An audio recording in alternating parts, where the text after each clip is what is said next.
खोड़ा शहर भरपासे में बरसात ऐं सिम नाले जो गंदो पानी निकाल न थी सघियो। शहरियुनि जे चौधारी 4 खां 5 फुट पानी बीठल है। SS न्यूज़ के रिपोर्टर जवाद हसन मूजिब गंदे पानी सबब केतरनि ई वबाई बीमारियुनि मुंहुं कढियो है, जिन में मलेरिया, गैस्ट्रो ऐं चमड़े जी बीमारियुनि समेत केतरियूं वबाई बीमारियूं शामिल आहिनि। शहर जा रोड रस्ता बंद आहिनि ऐं मरीज़ इलाज लाइ अस्पताल पहुची नथा सघनि। उन हवाले से सियासी समाजी अगवाणनि ऐं शहरनि SS न्यूज़ सां ॻाल्हाईंदे चयो त शहर खां चौगिर्द जेको आहे सो 4 खां 5 फुट ताईं जेको आहे सो ऐं 6 फुट ताईं भी किथे किथे जेको आहे उहो पानी बीठल आहे ऐं पानी हिन वक़्तु उहो गंदो थी वियो आहे, उहो ज़हरीलो पानी थी वियो आहे, जंहिंजे करे जेको आहे शहर जे अंदरि जेके आहिनि उहे वबाई बीमारियूं जेको आहे फैलिजी रहियूं आहिनि। तालीमी इदारा, सेहत, दुकानदारी सॼी तबाह थी वई आहे।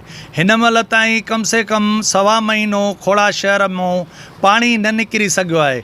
असांजे खोड़ा शहर जो गंबट खोड़ा जो राब्तो बिल्कुलु ख़त्म आहे।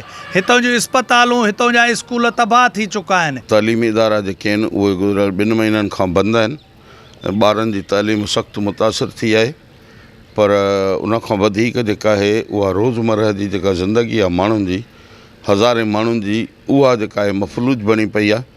ऐं गंबट ताईं बि जेको 2 किलोमीटरनि अढाइनि जो असांजो फ़ासिलो आहे ऐं ॾींहं में असां 5 दफ़ा बि गंबट ईंदा वेंदा हुआसीं।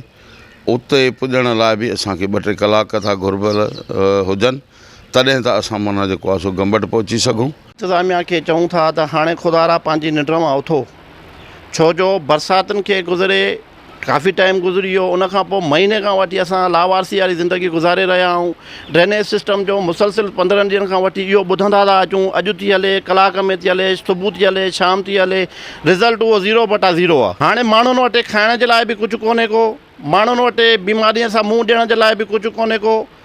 हिन वक़्तु हर हालात असांजी हद खां वधीक ख़राब थी वई आहे।